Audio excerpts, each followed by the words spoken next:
Hello everyone, welcome to my channel. आज का अपना टॉपिक है पार्टनरशिप, या फिर इसको बोल सकते हैं पार्टनरशिप फर्म या फिर पार्टनरशिप ऑर्गेनाइजेशन। देखो, पार्टनरशिप का मीनिंग क्या है। पार्टनर पार्टनर का मतलब दो या दो से ज़्यादा पर्सन। पार्टनर कब बनेंगे? अगर सिंगल पर्सन बिजनेस करेगा तो उसको सोल प्रोप्राइटरशिप बोलते हैं। अगर एक फैमिली मिलकर बिजनेस कर रही है तो उसको जॉइंट हिंदू फैमिली बिजनेस बोलते हैं। लेकिन अगर दो अलग अलग सिटी के लोग, दो अलग अलग डिस्ट्रिक्ट के लोग, दो अलग अलग स्टेट के लोग मिल करके बिजनेस कर रहे हैं, मान लो, यानी एक फैमिली से बाहर के लोग अगर मिल करके बिजनेस कर रहे हैं तो उसको क्या बोलते हैं? उसको बोलते हैं partnership. Partnership is a another form of business organisation, यानी बिजनेस करने का एक और तरीका। हम इससे पहले बिजनेस करने के दो तरीके डिस्कस कर चुके हैं। पहला सोल प्रोप्राइटरशिप, दूसरा था हमारे पास जॉइंट हिंदू फैमिली बिजनेस। ये दोनों हम लास्ट वीडियो में कवर कर चुके हैं। इस वीडियो में हम कवर करेंगे कि पार्टनरशिप पार्टनरशिप क्या है, बिजनेस करने का एक तरीका है। देखो कैसे। What is partnership? Partnership is a form of business organisation. ये बिजनेस करने का क्या है? एक तरीका है, एक फॉर्म है, एक वे है। इन विच टू और मोर पर्सन, दो कम से कम दो या दो से ज्यादा लोग विलिंगली, अपनी इच्छा से जॉइन हैंड, हाथ मिलाते हैं and agree to run business, और बिजनेस को रन करने के लिए तैयार होते हैं। यानी दो या दो से ज्यादा लोग मिल करके, यानी एक एग्रीमेंट के बेस पर एक बिजनेस को रन करने के लिए तैयार होते हैं, तो उसको, उस बिजनेस के फॉर्म को बोलते हैं पार्टनरशिप। पार्टनरशिप के अंदर एक ध्यान रखना है कि पार्टनरशिप जब भी बनती है तो वो कभी भी पार्टनरशिप लॉ के अकॉर्डिंग नहीं बनती। यानी पार्टनरशिप का निर्माण लॉ से नहीं होता है, बल्कि पार्टनरशिप हमेशा एग्रीमेंट से बनती है। एग्रीमेंट रिटन भी हो सकता है और ओरल भी हो सकता है। जब भी दो या दो से ज़्यादा पार्टनर मिल करके बिजनेस करना स्टार्ट करेंगे तो उन दोनों पार्टनर के बीच में, या जो दो से ज़्यादा पार्टनर हैं, उनके बीच में एक एग्रीमेंट होता है कि हम इस स्पेशल ऑब्जेक्ट के लिए पार्टनरशिप कर रहे हैं, हम इतने टाइम पीरियड के लिए पार्टनरशिप कर रहे हैं, हम ये टारगेट अचीव करने के लिए पार्टनरशिप कर रहे हैं, हम बिजनेस करेंगे मिल करके। तो उन दोनों के बीच में एक एग्रीमेंट हुआ है, ये वर्ड ध्यान रखना। पार्टनरशिप हमेशा एग्रीमेंट से बनती है, कभी भी लॉ से नहीं बनती। बस ये पॉइंट याद रखना। और पार्टनरशिप जो डीड बनती है, यानी ये वो रिटन में भी हो सकती है और ओरल में भी हो, यानी जो एग्रीमेंट हुआ है दोनों पार्टनर के बीच में या सभी पार्टनर के बीच में, जो एग्रीमेंट हुआ है वो एग्रीमेंट रिटन भी हो सकता है और ओरल भी हो सकता है। बट अगर रिटन एग्रीमेंट है तो वो ज़्यादा बेटर है। तो देखो, पार्टनरशिप के ऊपर कौन सा एक्ट अप्लाई होता है? Partnership act, Indian partnership act 1932। हालांकि पार्टनरशिप फर्म को इंडियन पार्टनरशिप एक्ट 1932 के अंदर रजिस्ट्रेशन करवाना कंपलसरी नहीं है। ये आपकी चॉइस है कि आप इस एक्ट के अंदर अपनी फर्म को रजिस्ट्रेशन कराएं या ना कराएं। आप बोलोगे कि अगर रजिस्ट्रेशन करवाना कंपलसरी ही नहीं था तो फिर ये एक्ट काम क्या आता है? वो आगे देखेंगे हम। बट इतना ध्यान रखना, आपकी चॉइस पर डिपेंड करता है कि आप अपनी पार्टनरशिप फर्म का रजिस्ट्रेशन यहाँ करवाना चाहते हैं या नहीं।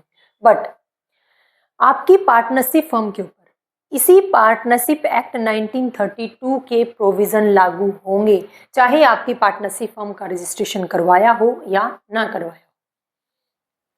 अब देखो, इंडियन पार्टनरशिप एक्ट 1932 के सेक्शन नंबर 4 में पार्टनरशिप की डेफिनेशन दी गई है। क्या बोला गया है? Partnership is a relation. Partnership एक रिलेशन है between two person, between persons. Two person नहीं लिखा, दो या दो से ज्यादा पर्सन्स के बीच का एक क्या है? रिलेशन है। Who have agree to share the profit, जो प्रॉफिट शेयर करने के लिए एग्री हैं। कभी भी पार्टनरशिप फर्म डोनेशन के लिए नहीं बनती। पार्टनरशिप फर्म का मेन एम प्रॉफिट अर्न करना है, ये ध्यान रखना। जो अपने प्रॉफिट को शेयर करना चाहते हैं of a business carry on by all or any of them action of all. क्या लिखा है? पार्टनरशिप फर्म एक ऐसा बिजनेस है जिसके अंदर कुछ पर्सन्स मिल करके बिजनेस स्टार्ट करते हैं, जिनका मेन एम प्रॉफिट अर्न करना है और उस प्रॉफिट को शेयर करना है सभी पार्टनर्स के बीच में। अगर कोई पार्टनर बोलता है कि मुझे प्रॉफिट का शेयर नहीं चाहिए, ऐसा नहीं चलेगा। उसको अपने प्रॉफिट का शेयर लेना होगा, यानी जो प्रॉफिट का डिस्ट्रीब्यूशन होगा वो सभी पार्टनर में होगा।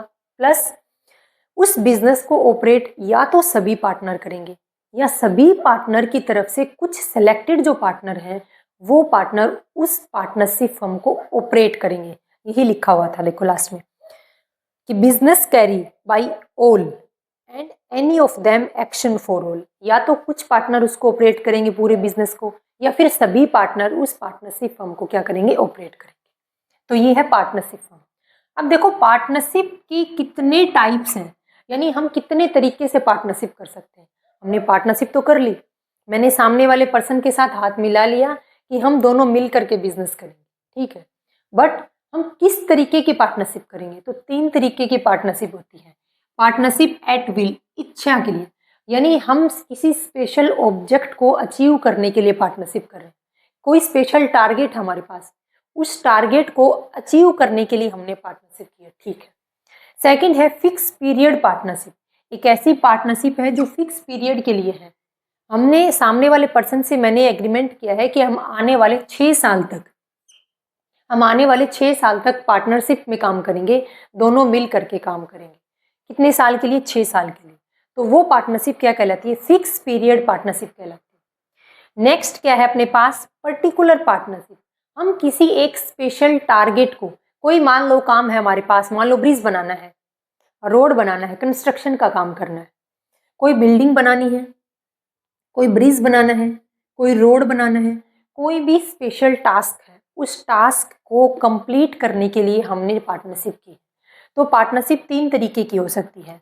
पार्टनरशिप एट विल, पार्टनरशिप है जो फिक्स पीरियड के लिए बनाई गई है, और पार्टनरशिप है जो किसी पर्टिकुलर टास्क के कंप्लीट करने के लिए बनाई गई है। तो इस तरीके से हम पार्टनरशिप को 3 तरीके से कर सकते हैं। हमने क्या देखा कि पार्टनरशिप क्या है? पार्टनरशिप 2 या 2 से ज़्यादा लोगों के बीच का एक एग्रीमेंट है। जो क्या है, किस चीज़ का एग्रीमेंट है? जो बिजनेस को रन करने का एग्रीमेंट है। उस बिजनेस से प्रॉफिट अर्न करेंगे और सभी पार्टनर में प्रॉफिट डिस्ट्रीब्यूट करेंगे। पार्टनरशिप पर कौन सा एक्ट अप्लाई है? इंडियन पार्टनरशिप एक्ट 1932 सेक्शन 4 के अंदर इसकी डेफिनेशन दी गई है। पार्टनरशिप के टाइप्स 3 हैं। अब देखो नेक्स्ट स्लाइड।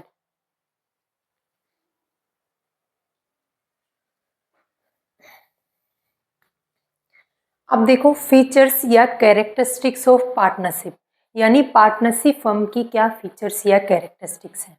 हमने सभी फीचर्स को 2 पार्ट में क्लासीफाई किया। पहला है स्टैच्यूटरी फीचर्स और दूसरा है जर्नल फीचर्स। सबसे पहले ये देखो स्टैच्यूटरी फीचर्स कौन से हैं। सबसे पहला पॉइंट नंबर ऑफ पार्टनर, ये फीचर मोस्ट इंपॉर्टेंट है, ध्यान से पढ़ना है इनको, ठीक है। पहला है नंबर ऑफ पार्टनर, यानी एक पार्टनरशिप फर्म में कितने पार्टनर मिनिमम और कितने पार्टनर मैक्सिमम होते हैं। तो पार्टनरशिप फर्म में मिनिमम कितने पार्टनर होने चाहिए? 2, और मैक्सिमम कितने पार्टनर होने चाहिए? 50 या 100। ये क्या केस है? मैक्सिमम पार्टनर 50 या 100 दोनों, ये कैसा केस है? अगर रूल नंबर 10 बोलता है कि पार्टनरशिप फर्म में, कंपनी का रूल नंबर 10 बोलता है कि पार्टनरशिप फर्म में मैक्सिमम 50 पार्टनर होने चाहिए, बट कंपनी एक्ट 2013 के सेक्शन नंबर 464 में ये बोला गया है कि एक पार्टनरशिप फर्म में मैक्सिमम 100 पार्टनर होने चाहिए। दोनों पॉइंट ध्यान रखने हैं आपको। मिनिमम 2 पार्टनर, मैक्सिमम या तो 50 कौन बोलता है? कंपनी एक्ट के रूल नंबर 10 में। और मैक्सिमम कितने होने चाहिए? दूसरा 100 होने चाहिए। 100 कौन बोलता है? कंपनी एक्ट का सेक्शन नंबर 464। सेकंड है कॉन्ट्रैक्चुअल रिलेशनशिप। मैंने आपको बताया था कि पार्टनरशिप कभी भी लॉ से नहीं बनती है। पार्टनरशिप हमेशा एक कॉन्ट्रैक्ट से बनती है, एक एग्रीमेंट से बनती है। कॉन्ट्रैक्चुअल रिलेशनशिप का मतलब क्या है? देखो पार्टनरशिप हमेशा एक एग्रीमेंट से बनती है। एग्रीमेंट मीन्स एक कॉन्ट्रैक्ट से बनती है। जो 2 या ज़्यादा पार्टनर के बीच में जो कॉन्ट्रैक्ट हुआ है, जो एग्रीमेंट हुआ है कि हम इस स्पेशल टास्क के लिए या इस स्पेशल ऑब्जेक्ट के लिए या इस स्पेशल टाइम पीरियड के लिए हम एक बिजनेस स्टार्ट करना चाहते हैं, तो वो क्या है? कॉन्ट्रैक्ट से बनी है, एक एग्रीमेंट से बनी है। कभी भी लॉ से नहीं बनती पार्टनरशिप फर्म, ये ध्यान रखना। फिर सेक्शन नंबर 30 में क्या बोला गया है? देखो कभी भी कोई माइनर पर्सन होता है ना, माइनर पर्सन, कभी भी माइनर पर्सन यानी 18 साल से पहले का पर्सन कभी भी कॉन्ट्रैक्ट नहीं कर सकता, एग्रीमेंट नहीं कर सकता। अगर एक माइनर पर्सन एग्रीमेंट नहीं कर सकता तो क्या वो पर्सन पार्टनरशिप फर्म में पार्टनर बन सकता है, हाँ या ना? आपका आंसर आना चाहिए नहीं। क्यों? जब तक एक पर्सन एग्रीमेंट नहीं कर सकता, एक कॉन्ट्रैक्ट नहीं कर सकता। और कौन पर्सन कॉन्ट्रैक्ट नहीं कर सकता? 18 साल से पहले का पर्सन, जिसकी एज 18 साल ना हो, यानी जो माइनर हो। तो अगर एक पर्सन कॉन्ट्रैक्ट नहीं कर सकता, एग्रीमेंट नहीं कर सकता, तो वो पार्टनर कैसे बनेगा? लेकिन सेक्शन नंबर 30 में क्या बोला गया है? कंपनी एक्ट 2013 के सेक्शन नंबर 30 में ये बोला गया है कि minor can not be admitted as full fledged partner, कि माइनर कभी भी फुल फ्लेज पार्टनर नहीं बन सकता। तो फिर क्या बन सकता है? एक माइनर पार्टनर बन सकता है। सेक्शन नंबर 30 में बोला गया है कि एक माइनर पार्टनर बन सकता है, लेकिन सिर्फ और सिर्फ प्रॉफिट में। अगर बिजनेस में लॉस हुआ है, अगर पार्टनरशिप फर्म के अंदर लॉस हुआ है, तो उस लॉस को वो माइनर बियर नहीं करेगा। क्यों? क्योंकि माइनर कभी भी फुल फ्लेज पार्टनर नहीं बन सकता, इसलिए वो सिर्फ प्रॉफिट के अंदर ही पार्टनर रहेगा। तो ये समझ आया कि कॉन्ट्रैक्चुअल रिलेशनशिप का मतलब कि पार्टनरशिप फर्म हमेशा एग्रीमेंट से बनती है, कॉन्ट्रैक्ट से बनती है। लेकिन ये कंसेप्ट ध्यान रखना, सेक्शन नंबर 30 जो किसके ऊपर अप्लाई होता है? माइनर पार्टनर के ऊपर। जो माइनर पार्टनर कभी भी फुल फ्लेज पार्टनर नहीं बन सकता, ओनली और ओनली प्रॉफिट में उसका हिस्सा होगा। फिर है प्रॉफिट मोटिव होगा, मेन पॉइंट। इस पार्टनरशिप फर्म का मेन एम प्रॉफिट अर्न करना है। ये क्या है? ये डोनेशन के लिए पार्टनरशिप नहीं बनती कभी भी, कि हमने बिजनेस किया, बिजनेस से हमारा मेन एम प्रॉफिट अर्न करना नहीं है, बल्कि हमारा मेन एम तो क्या है? लोगों को फ्री में सर्विस प्रोवाइड करना है। तो उसको आप पार्टनरशिप फर्म नहीं बोल सकते। अगर ये सारी कैरेक्टरिस्टिक्स किसी भी बिजनेस में हैं, तो उसको हम पार्टनरशिप फर्म बोलेंगे। तो क्या बोला गया है कि मेन मोटिव प्रॉफिट अर्न करना, प्लस उस प्रॉफिट को सभी पार्टनर में डिस्ट्रीब्यूट भी करना है, शेयरिंग भी करनी है उस प्रॉफिट की। फोर्थ क्या है? प्रिंसिपल एजेंट का रिलेशन। सभी पार्टनर के बीच में प्रिंसिपल और एजेंट का रिलेशन होना चाहिए। इसका मतलब क्या है? देखो, मान लो हम दो पार्टनर हैं, एक मिस्टर ए और एक मिस्टर बी। मिस्टर ए ने जो काम किया, उस काम के लिए मिस्टर बी भी लाइबल होगा।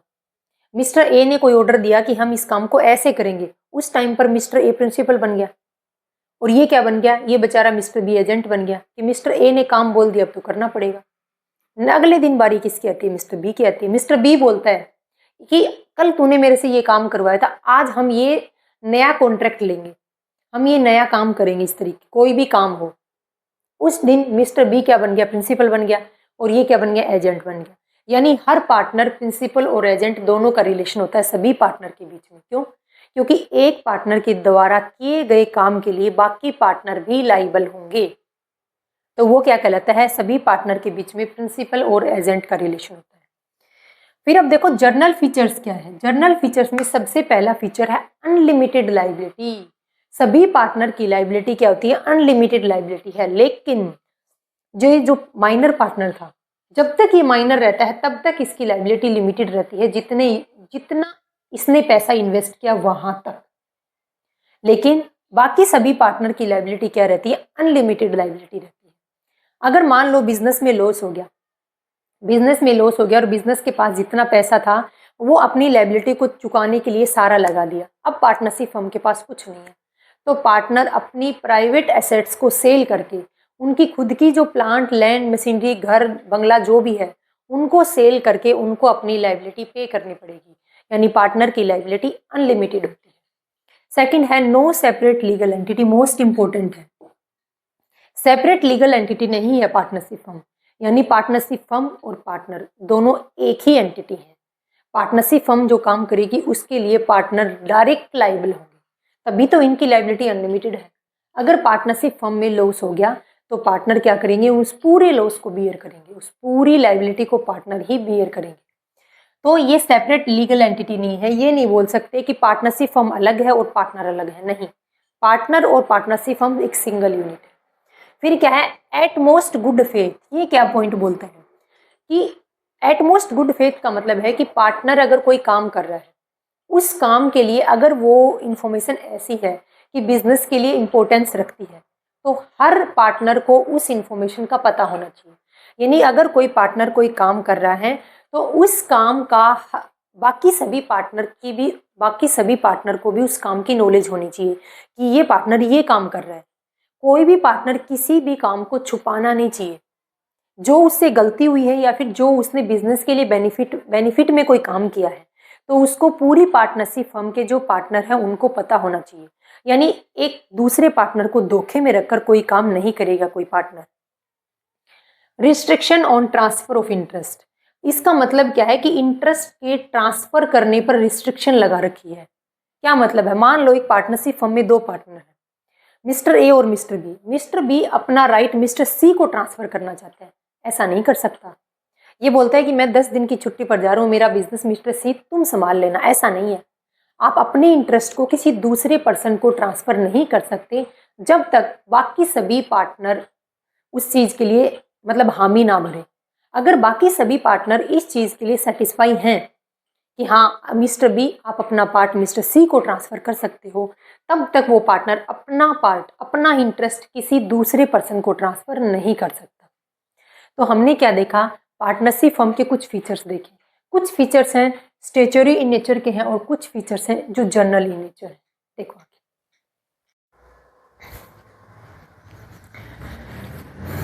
नेक्स्ट है मेरिट्स ऑफ पार्टनरशिप। एक पार्टनरशिप फर्म की क्या मेरिट्स हैं?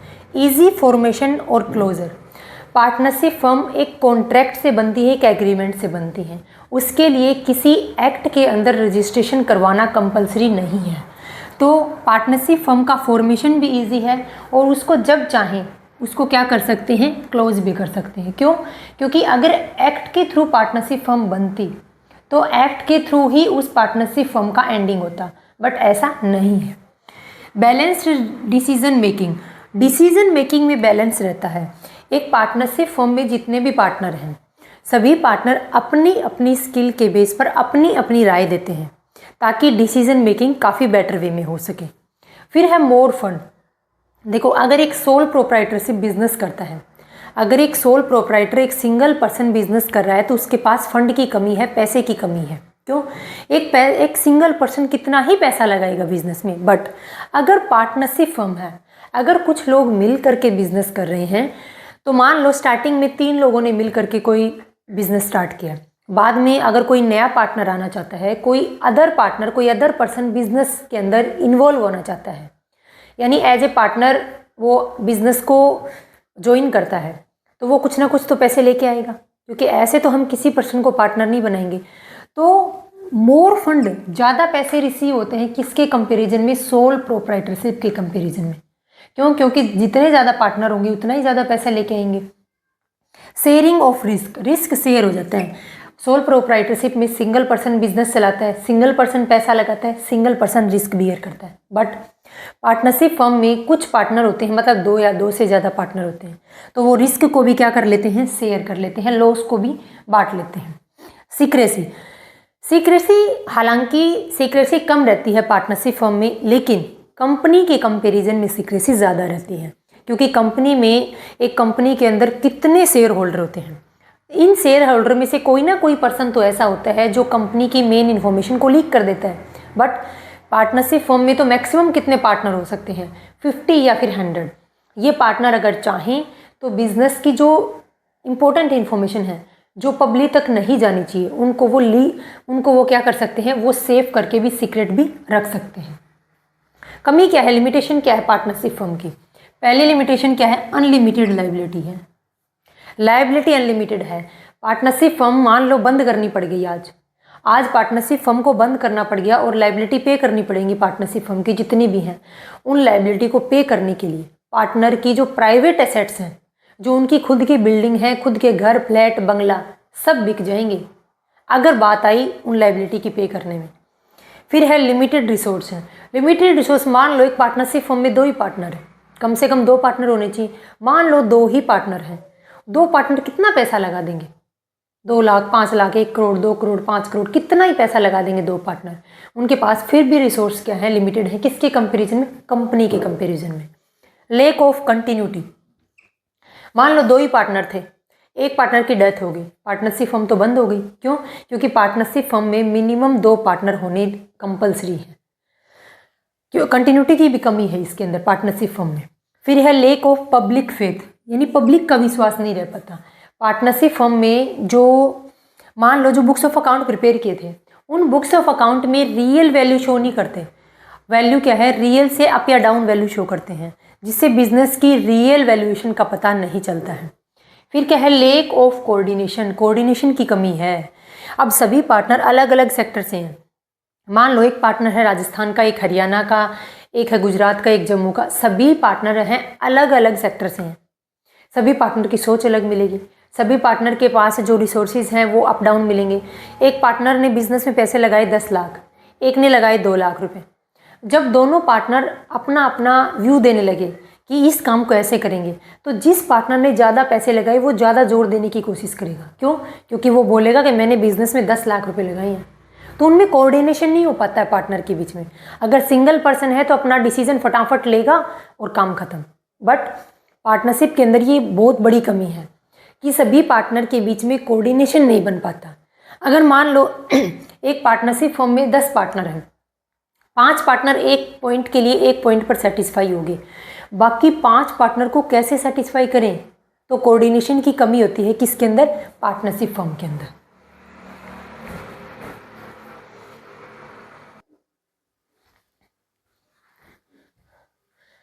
अब हम डिफरेंस देखते हैं कि पार्टनरशिप फर्म और जॉइंट सोल प्रोप्राइटरशिप में क्या फ़र्क है, क्या डिफरेंस है। देखो, सबसे पहले है number of partner. Partnership firm में मिनिमम 2 पार्टनर और मैक्सिमम 50 या 100 पार्टनर। अब ये क्या है 50 या 100 पार्टनर वाला केस क्या है, मैंने आपको बता चुकी हूँ, फिर से वापस बताती हूँ।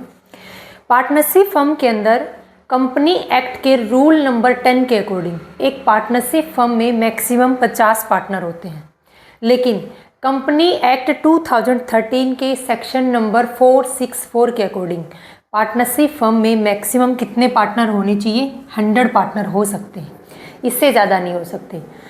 सोल प्रोप्राइटरशिप के केस में एक सिंगल पर्सन पूरे बिजनेस को ऑपरेट करता है, उसको कंट्रोल करता है और उसको मैनेज करता है। यानी उसमें नंबर ऑफ पार्टनर कितने होंगे? सिंगल होंगे। यानी एक इंडिविजुअल क्या करेगा? पूरे बिजनेस को रन करेगा। सेकंड क्या है? एग्रीमेंट। एग्रीमेंट सोल प्रोप्राइटरशिप में एग्रीमेंट कैसे होगा? जब सिंगल पर्सन पूरे बिजनेस को ऑपरेट कर रहा है तो एग्रीमेंट का तो क्वेश्चन ही पैदा नहीं होता।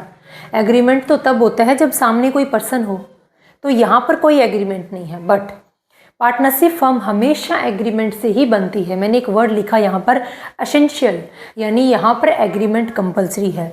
पार्टनरशिप फर्म कभी भी एक्ट से नहीं बनती है, बल्कि पार्टनरशिप फर्म हमेशा एग्रीमेंट या कॉन्ट्रैक्ट से बनती है। थर्ड क्या है? एक्ट। कौन सा एक्ट अप्लाई होता है पार्टनरशिप फर्म के ऊपर? इंडियन पार्टनरशिप एक्ट 1932 अप्लाई होता है। सोल प्रोप्राइटरशिप के केस में कोई एक्ट नहीं है। रजिस्ट्रेशन, पार्टनरशिप फर्म का रजिस्ट्रेशन करवाना कंपलसरी नहीं है, बट आपकी चॉइस पर। आप चाहो तो पार्टनरशिप एक्ट 1932 के अंडर उसको रजिस्ट्रेशन करवा सकते हो और ना चाहो तो आपकी चॉइस है। सेकंड, सोल प्रोप्राइटरशिप के केस में कोई चांस ही नहीं है रजिस्ट्रेशन का। कहाँ रजिस्ट्रेशन करवाएं? क्योंकि सोल प्रोप्राइटरशिप बिजनेस के लिए कोई अलग से एक्ट नहीं बनाया गया है। फिर है profit and loss sharing. Partnership firm में जितना भी प्रॉफिट और लॉस है सभी पार्टनर में क्या किया जाएगा? शेयर किया जाएगा, डिस्ट्रीब्यूट किया जाएगा अकॉर्डिंग टू एग्रीमेंट। उन्होंने उनके बीच में मान लो 3 पार्टनर हैं, 3 पार्टनर के बीच में रेशियो है 3:2:1। तो इस रेशियो के अंदर, इस प्रॉफिट शेयरिंग रेशियो में उनका जितना भी प्रॉफिट और लॉस होगा उसको डिवाइड किया जाएगा। बट सोल प्रोप्राइटरशिप के केस में profit and loss single person bear करेगा। चाहे प्रॉफिट हो चाहे लॉस हो, वो सिंगल पर्सन का होगा। एक पॉइंट और यहाँ पर नोट करना, अगर मान लो ये रेशो ना दिया हो, पार्टनरशिप फर्म में पार्टनर का जो प्रॉफिट शेयरिंग रेशो है वो नहीं दिया, तो क्या होगा? उनका जितना भी प्रॉफिट या लॉस है वो सभी पार्टनर में इक्वली डिस्ट्रीब्यूट किया जाएगा। नेक्स्ट है मैनेजमेंट। अब बात आई मैनेजमेंट की। पार्टनरशिप फर्म में उस बिजनेस को, यानी पार्टनरशिप फर्म का जो बिजनेस है उस पूरे बिजनेस को या तो सभी पार्टनर रन करेंगे या फिर उनकी तरफ से जो सिलेक्टेड पार्टनर हैं वो उस बिजनेस को क्या करेंगे? रन करेंगे। देखो, मैनेजमेंट या तो सभी पार्टनर मैनेज करेंगे पूरे बिजनेस को, या फिर उसमें से कुछ पार्टनर बिजनेस करेंगे, 1 या 2 पार्टनर, 3 पार्टनर, 4 पार्टनर, जो भी।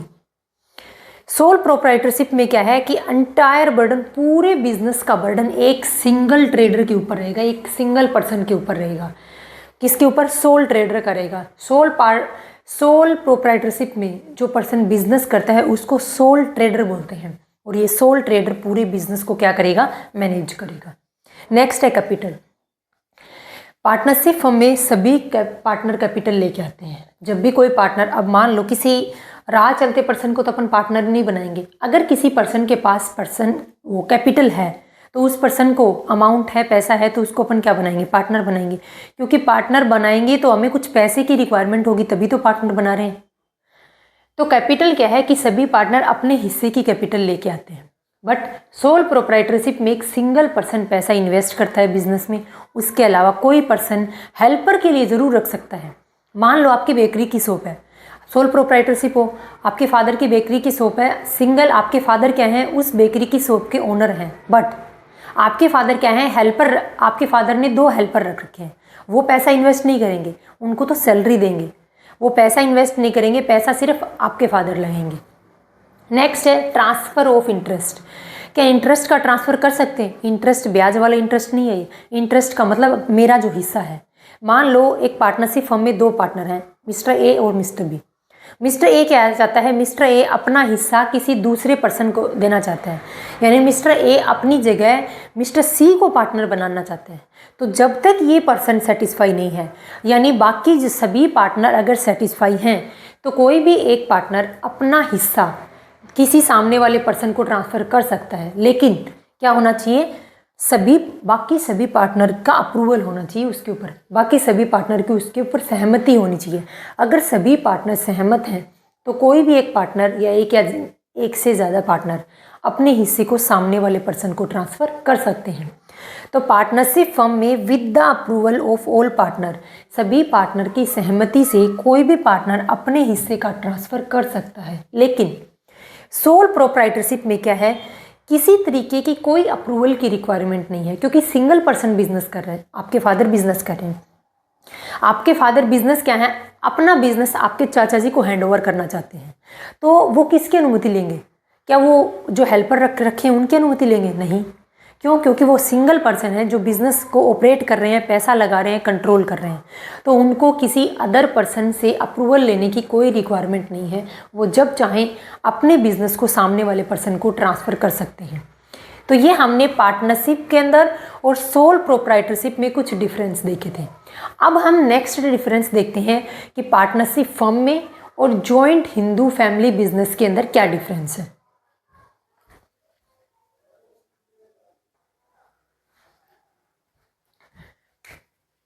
नेक्स्ट डिफरेंस है पार्टनरशिप फर्म और जॉइंट हिंदू फैमिली बिजनेस में। पहला है गवर्न बाई, यानी पार्टनरशिप फर्म को पार्टनरशिप एक्ट 1932 के अकॉर्डिंग मैनेज किया जाता है, यानी पार्टनरशिप फर्म पर पार्टनरशिप एक्ट 1932 के रूल रेगुलेशन प्रोविज़न अप्लाई होते हैं। जॉइंट हिंदू फैमिली बिजनेस पर किसके रूल रेगुलेशन अप्लाई होंगे? हिंदू सक्सेशन एक्ट के। नेक्स्ट है नंबर ऑफ मेंबर्स, कितने मेंबर होंगे? पार्टनरशिप फर्म में मिनिमम 2 मेंबर और मैक्सिमम या तो 50 या फिर 100। ये केस मैंने आपको बता दिया कि किस केस में 50 और किस केस में 100 मैक्सिमम पार्टनर हो सकते हैं। जॉइंट हिंदू फैमिली बिजनेस में मिनिमम 2 मेंबर और मैक्सिमम कितने होंगे? कोई लिमिट नहीं है, यानी एक फैमिली के अंदर 10, 20, 50 जितने भी पर्सन मिल करके बिजनेस कर रहे हैं, कोई कितने भी अनलिमिटेड, जो एक फैमिली के फैमिली मेंबर हैं वो अनलिमिटेड हो सकते हैं, मैक्सिमम कोई लिमिट नहीं है। फिर क्या है? मैनेजमेंट। मैनेज कौन करता है? पार्टनरशिप फर्म को मैनेज करता है या तो सभी पार्टनर या फिर उन सभी पार्टनर की तरफ से कुछ सिलेक्टेड पार्टनर पूरे बिजनेस को क्या करेंगे? मैनेज करेंगे।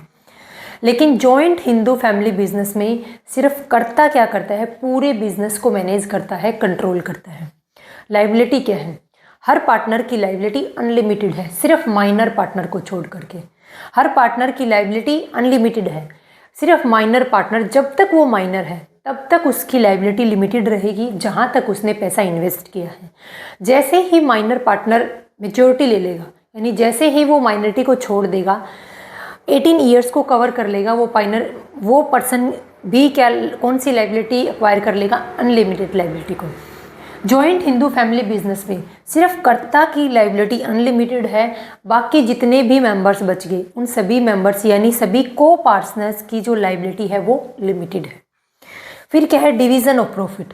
प्रॉफिट का डिवीज़न पार्टनरशिप फर्म में अकॉर्डिंग टू एग्रीमेंट होगा, यानी पार्टनर के बीच में जो एग्रीमेंट हुआ है, यानी पार्टनर के बीच एग्रीमेंट था कि हम प्रॉफिट शेयरिंग रेशियो को 3:2:1 में शेयर करेंगे, प्रॉफिट शेयरिंग रेशियो ये होगा।